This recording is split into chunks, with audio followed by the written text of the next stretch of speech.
तमाम मित्रों को मेरी ओर से हार्दिक नमस्कार जोहार रहेगा। और मैं आप लोगों के बीच आप लोगों का मित्र पांडव कुमार महतो। और मैं आज के टॉपिक में ये कहना चाहता हूँ कि जो हमारे वर्तमान इस राज्य में जो सीजीएल की परीक्षा को लेकर के जिस तरीके से जो धांधली हो रही है, इस विषय पर मैं आप लोगों के बीच एक अपनी बात को साझा करते हुए कहना चाहता हूँ कि हम तमाम इस राज्य के जितने भी नौजवान छात्र छात्राएं हैं, जिन लोगों ने आज 4 साल, 5 साल, 7 साल से जो अपना परीक्षा का तैयारी करते रहते थे और इतने तैयारी करने के बावजूद एक परीक्षा ली जाती है बहुत ही कड़ी मशक्क़त के साथ।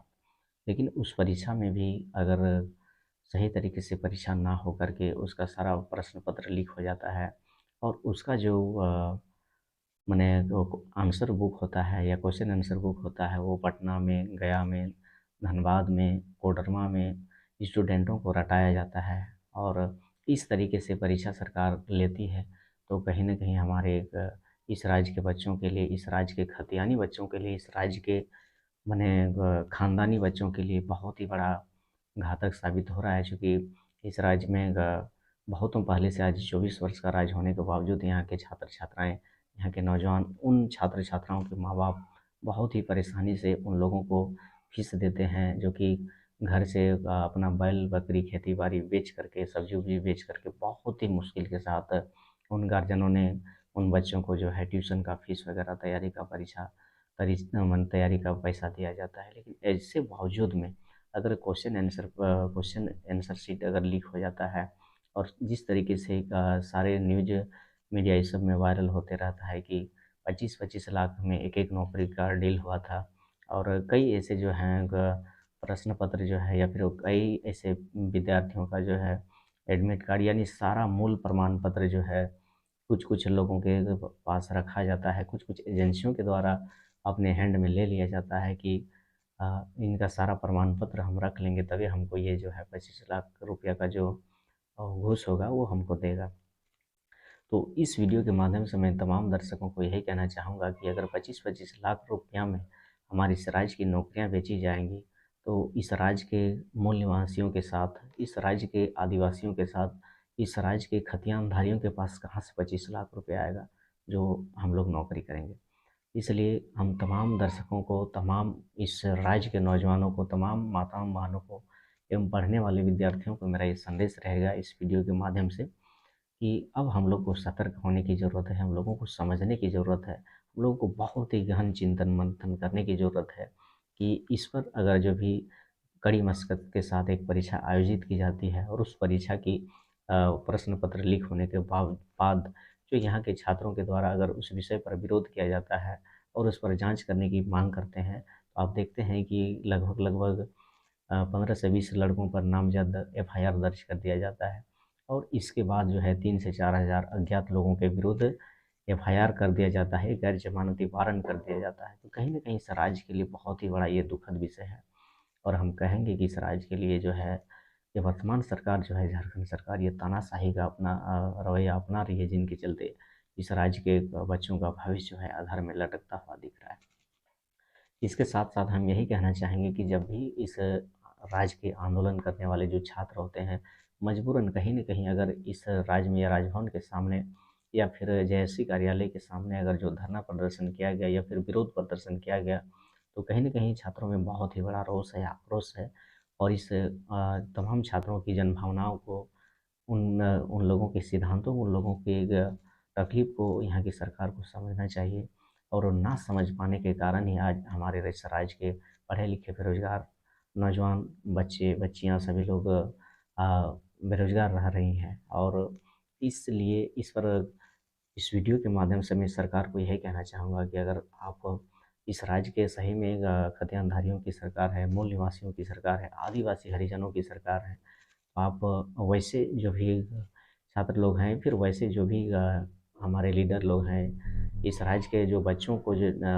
नेतृत्व करते हैं आंदोलन के लिए, इस परीक्षा का जो भी कदाचार हुआ, उसका जो नेतृत्व करते हैं, उन लोगों पर एफआईआर कभी नहीं करना चाहिए और जिन्होंने इस प्रश्न पत्र को लीक किया, वैसे अधिकारी जो भी हो, उस पर जाँच करके उस पर कानूनी कार्रवाई की जानी चाहिए। कड़ी से कड़ी कानूनी कार्रवाई होनी चाहिए ताकि उनको ये कभी भी ये सोच में समझ में ना आए जो कि भविष्य में इस तरह का वो अब घटना को अंजाम दे सके या फिर इस तरह का कार्य करे। तो सबसे बड़ी बात है कि यहाँ के जो अधिकारी होते हैं,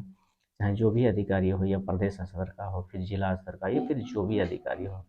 वैसे अधिकारियों को बहुत ही बड़ा कड़ी नकल जो है नकेल कसने की ज़रूरत है, जिनके बाद ही हमारे इस राज्य के बच्चों का भविष्य बन सकता है।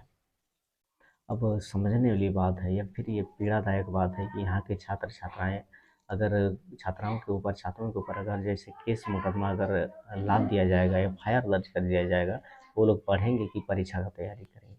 तो कहीं ना कहीं ये बहुत ही बड़ा विचार करने वाला विषय है। यहाँ की राज्य की जो सरकार है वो काफ़ी अपना तानाशाही रवैया को अपना दिखा रही है और आम जनभावनाओं को कुचलने का काम कर रही है। हमारे इस राज्य का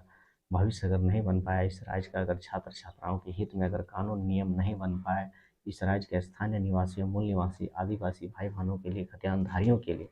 अगर कोई नियम नहीं बन पा रहा है, तो कहीं ना कहीं इस पर सबसे बड़ा अगर दोषीदार होती है तो यहाँ की सरकार होती है। इसलिए इस विषय पर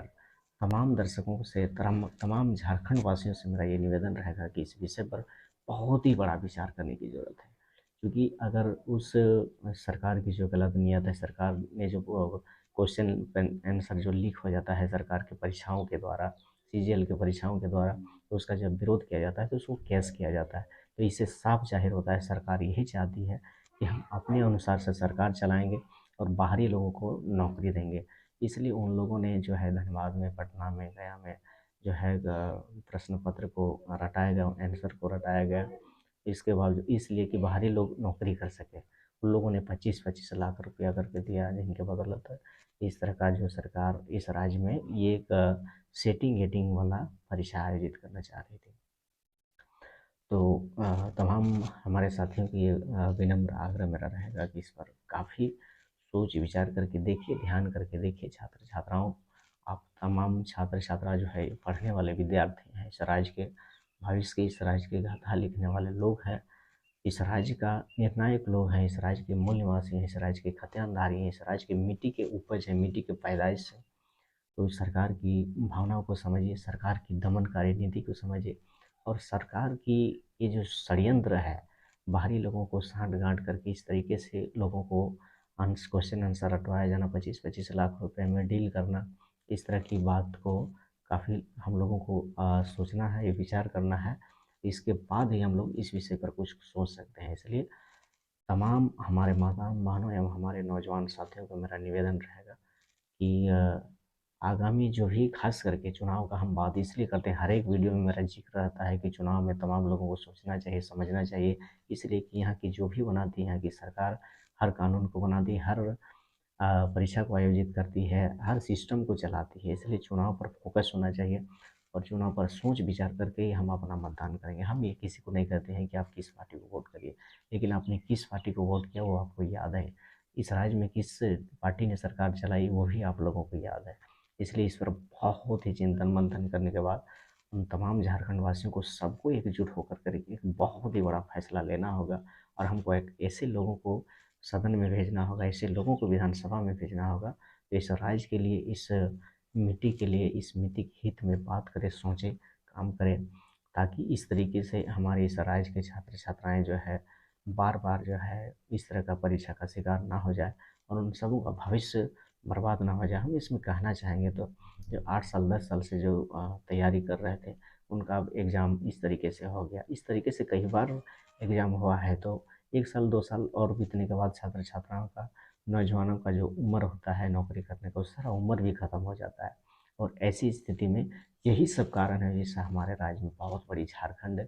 में जो बेरोजगारी का जो मात्रा है यही कारण है। और कहीं न कहीं अगर इस पर हम कहें तो पूरा पूरा जो दोष है इस सरकार का है, इस राज्य के पार्टियों का है, इस राज्य की पार्टियों ने जो सरकार को चलाया है उसका दोष है। इसलिए इस वीडियो के माध्यम से मैं तमाम दर्शकों को, तमाम झारखंड वासियों को, तमाम नौजवानों को मैं यही कहना चाहूँगा कि इस तरह की सरकार को उखाड़ फेंकने में आप तमाम लोगों का सहयोग होना चाहिए और तमाम लोगों का रोल रहना चाहिए और आप लोग इच्छानुसार अपना सरकार बनाइए जो आप लोगों के अनुरूप, इस राज्य के अनुरूप, इस मिट्टी के अनुरूप शासन व्यवस्था चला सके। तो तमाम दर्शकों को हमारा इस वीडियो लास्ट तक देखने के लिए बहुत बहुत बधाई, ढेर सारी शुभकामना। तमाम दोस्तों को फिर से मेरा अंतिम जोहार रहेगा। जय झारखंड, जोहार झारखंड।